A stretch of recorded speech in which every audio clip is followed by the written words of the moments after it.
امام جعفر صادق علیہ الصلوۃ والسلام کا ارشاد گرامی ہے کہ جس کے بارے میں اللہ نیکی کا ارادہ رکھتا ہے اسے احکام فقہیہ کی سوجھ بوجھ عطا فرماتا ہے۔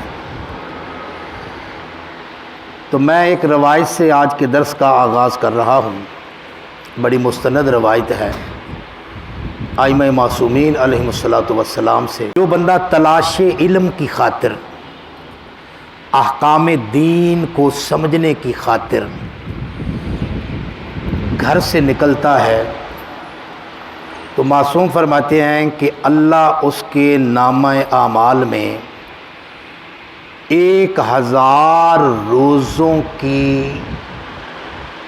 کا ثواب اس کے نامہ اعمال میں درج فرماتا ہے، اور 1000 سال کی عبادت جتنی انسان کرتا ہے نا، اللہ اس کے نامہ اعمال میں درج فرماتا ہے جو احکام دین کو سمجھنے کی خاطر گھر سے نکلتا ہے۔ یہ روایت معصومین سے بڑی مستند روایت ہے۔ اس کے علاوہ اور فرمایا کہ جب وہ گھر سے نکلتا ہے دین کی خاطر، دین کو سمجھنے کی خاطر، تحصیل علم دین کی خاطر جب وہ گھر سے نکلتا ہے تو اللہ فرشتوں کو یہ حکم دیتا ہے کہ اس کے پاؤں کے نیچے اپنے پروں کو بچھا دو۔ پہلا انعام یہ ہے کہ فرشتگان الہی اس کے پاؤں کے نیچے پر بچھاتے ہیں۔ یہ ایک طالب علم اور دین کے طالب علم کا مقام ہے۔ یہ کلاس جو لگی ہوئی ہے الحمدللہ یہ دینی طلبہ ہیں، آپ دین کی جو ہے وہ سوجھ بوجھ حاصل کرنے کے لیے اس درس میں تشریف لائے۔ دوسرا انعام یہ ہے کہ جو فضا میں اڑنے والے پرندے اور سمندر میں رہنے والی مچھلیاں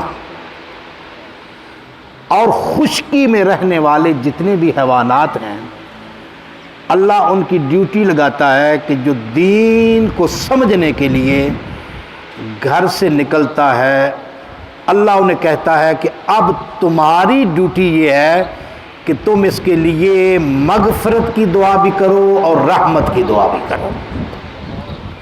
اتنا بڑا مقام ہے تحصیل علم دین۔ تو الحمدللہ ہماری بحث جو ہے وہ چل رہی تھی، احکام طہارت بیان ہو رہے تھے، اور میں نے کل آپ کی خدمت میں بیان کیا کہ پانی کی 2 قسمیں ہیں، یا مطلق ہے یا مضاف ہے، اور مضاف جو پانی ہے اس سے نہ غسل ہو سکتا ہے نہ وضو ہو سکتا ہے، اور پھر آب مطلق کی پھر آگے میں نے 2 قسمیں بیان کی، یا قلیل پانی ہے یا کثیر پانی ہے۔ قلیل پانی کور سے کم ہوتا ہے، میں نے کل کور کی مقدار بھی بتائی ہے کہ کور پانی کتنا ہوتا ہے۔ 3.5 بلشت اس کی چوڑائی ہے، 3.5 بلشت اس کی گہرائی ہے، اور 3.5 بلشت اس کی چوڑائی ہے۔ چوڑائی، گہرائی، لمبائی 3.5، اور 84 لیٹر جو ہے وہ پانی جس حوض میں آ جائے اس کو کور پانی کہتے ہیں، اور کور پانی جو ہے وہ آب کثیر میں شمار ہوتا ہے اس کا، اور اس کی خصوصیت یہ ہے کہ یہ نجاست گرنے سے نجس نہیں ہوتا، اور طہارت کا معیار بھی یہ ہے کہ اگر آپ نے طہارت کرنی ہے آب قلیل سے تو اس کو 3 مرتبہ دھونا ضروری ہے نجس چیز کو پاک کرنے کے لیے، اور اگر آپ آب کثیر سے دھوتے ہیں تو 1 مرتبہ کافی ہے۔ یہ ہے کثیر اور قلیل میں فرق۔ مثلا ٹوٹی ہے نا، یہ کھولتے ہیں آپ، اس میں پانی آتا ہے، اگر تو اس کا اتصال پیچھے اس منبع سے ایک منبع ہے جو کور سے زیادہ ہے تو پھر تو وہ آب کثیر ہے نا، تو اس سے 1 مرتبہ دھونے سے آپ کا ہاتھ یا پاؤں یا کپڑا یا کوئی چیز اور نجس ہو جائے تو وہ پاک ہو جاتی ہے۔ تو اگر آپ نے لوٹے وغیرہ سے یا جگ سے یا کسی ظرف میں پانی ڈالا ہوا ہے تو وہ آب کثیر نہیں ہے، وہ آب قلیل ہے۔ اور قلیل پانی سے جو ہے وہ 3 مرتبہ دھونا ہے، تو پھر جا کر آپ کی جو ہے وہ چیز کی طہارت ہونی ہے۔ تو یہی وجہ ہے کہ جب آپ واش روم میں بیت الخلاء میں جاتے ہیں، میں نے اس کی کل آپ کو آداب بتا دی ہیں کہ کس طرح بیت الخلاء میں جانا ہے، کیا ذمہ داری آپ نے ادا کرنی ہے، کیا پڑھنا ہے، آپ کے جسم کی حالت کیا ہو، وہ میں نے ساری کل چیزیں بتا دی۔ آج میں نے ایک چیز آپ کو بیان کرنی ہے جو بہت کم بیان کی جاتی ہے۔ اس کی وجہ پتہ کہ اس کی وجہ یہ ہے کہ یا شرم سے مارے بندہ کسی سے پوچھتا نہیں ہے، یا شرم کے بارے میں وہ کیا نام ہے خود سیکھنا نہیں چاہتا، اور اس کا نتیجہ یہ ہوتا ہے کہ محروم انسان رہ جاتا ہے، اور اس کا لباس جو ہے وہ بھی نجس ہو جاتا ہے بعض اوقات، اور جب لباس نجس ہے تو پھر نماز بھی ظاہر نہیں پڑھ سکتا اس لباس کے ساتھ۔ جب لباس ہی نجس ہے تو نماز کے لیے تو شرط ہے نا کہ لباس جو ہے وہ پاک ہونا چاہیے، اور اس کا نام ہے استبرا۔ اب استبرا کی جو ہے وہ آپ زیادہ میں تفصیلاً نہیں، وہ مختصر ہے، لیکن یہ ہے کہ وہ اس کا فائدہ بہت ہے۔ فائدہ یہ ہے کہ وہ آپ کی طہارت اس طرح ہو جائے گی کہ آپ کو یقین ہو جائے گا۔ استبرا کا معنی بری، اس کا معنی بھی بری ہے نا، استبرا بری سے ہے، یعنی آپ بری و ذمہ ہو جائیں گے۔ وہ کس طرح ہے کہ جب آپ طہارت خانے میں جاتے ہیں تو ظاہر ہے ایک مقام پخانہ ہے اور ایک مقام پیشاب ہے، دو چیزیں۔ تو مقام پخانہ کو صاف کرنے کے لیے، اس کی طہارت کرنے کے لیے پانی شرط نہیں ہے۔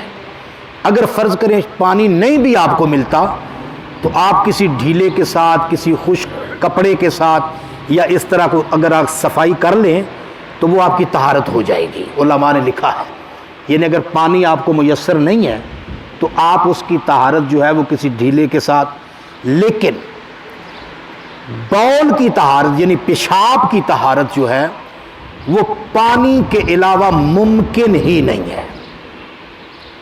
اس کو آپ جتنا بھی آپ کسی ڈھیلے کے ساتھ یا کسی کپڑے کے ساتھ یا کسی لکڑی کے ساتھ یا کسی اینٹ کے ساتھ جتنا بھی کرتے رہیں گے وہ آپ کی طہارت نہیں ہوگی۔ بالآخر آپ کو اس کو پانی کے ساتھ اس کی طہارت کرنا ضروری ہے، پانی کے ساتھ صاف کرنا یہ ضروری اور واجب ہے۔ مثلا آپ کہیں سفر پہ ہیں تو ظاہر سی بات ہے آپ نے پیشاب کیا ہے اور اس کے بعد آپ نے ایک ڈھیلا لیا اس کے ساتھ صاف کیا ہے، تو ہاں یہ ہے کہ نجاست منتقل نہیں ہوئی کپڑے تک، تو وہ آپ پھر فوراً آپ کو پانی مل جائے تو آپ کو جب تک اسے دھوئیں گے نہیں نا اس وقت تک وہ پاکیزہ آپ نہیں ہوں گے، اور اس سے آپ نہ نماز پڑھ سکتے ہیں اور نہ کوئی اور عبادت انجام دے سکتے ہیں۔ بات سمجھ میں آئی ہے؟ اچھا، اب استبرا کیا ہے؟ استبرا یہ ہے کہ جب انسان بول کرتا ہے تو پیشاب جب یعنی فارغ ہو جاتا ہے تو پھر اسے خدشہ ہوتا ہے کہ پیشاب کی نالی میں کوئی تھوڑا سا قطرات اگر رہ گئے ہیں تو ان کو اس سے بری ہونے کے لیے استبرا لکھا گیا ہے۔ اور وہ کیا ہے؟ یعنی مقام مقعد جو ہے نا، مقام مقعد یعنی مقام پخانہ، وہاں سے لے کر اور جہاں تک انسان کے نفس شروع ہوتا ہے، یعنی خصیتین کے نیچے سے جہاں سے نفس شروع ہوتا ہے وہاں تک آپ نے 3 مرتبہ انگلی کے ساتھ کھینچنا ہے، اس طرح 3 دفعہ، 1 مرتبہ پھر 2 مرتبہ پھر 3 مرتبہ۔ جب آپ نے کھینچا تو آپ کو پتہ چل جائے گا کہ اس پیشاب والی نالی میں پانی باقی یعنی کوئی قطرات نہیں ہے۔ پھر اس کے بعد اپنے نفس کو آپ نے ایسے پکڑنا ہے اور 3 دفعہ اس کو ایسے حرکت دینی ہے تاکہ اس میں کوئی قطرات باقی نہ رہ جائے، اور پھر ختنے والی جگہ جو ہے اس کو آپ نے 3 دفعہ اس کو فشار دینا ہے۔ یہ 3 چیزیں، اور چوتھی چیز یہ ہے کہ آپ نے تھوڑا سا کھانسنا ہے۔ جب کھانسیں گے تو کوئی ذرہ ایک چھوٹا سا بھی قطرہ نالی میں باقی نہیں رہے گا۔ تو جب آپ اسے دھوئیں گے قلیل پانی سے 3 مرتبہ اور کثیر پانی سے 1 مرتبہ تو آپ کی طہارت ہو جائے گی۔ اگر اس کے بعد بھی اگر آپ کو شبہ ہو جائے، آپ کو اندیشہ اس بات کا ہو جائے کہ کوئی چیز اس میں باقی رہ گئی ہے تو استبرا کرنے کے بعد آپ اس کی پھر پرواہ نہیں کریں گے۔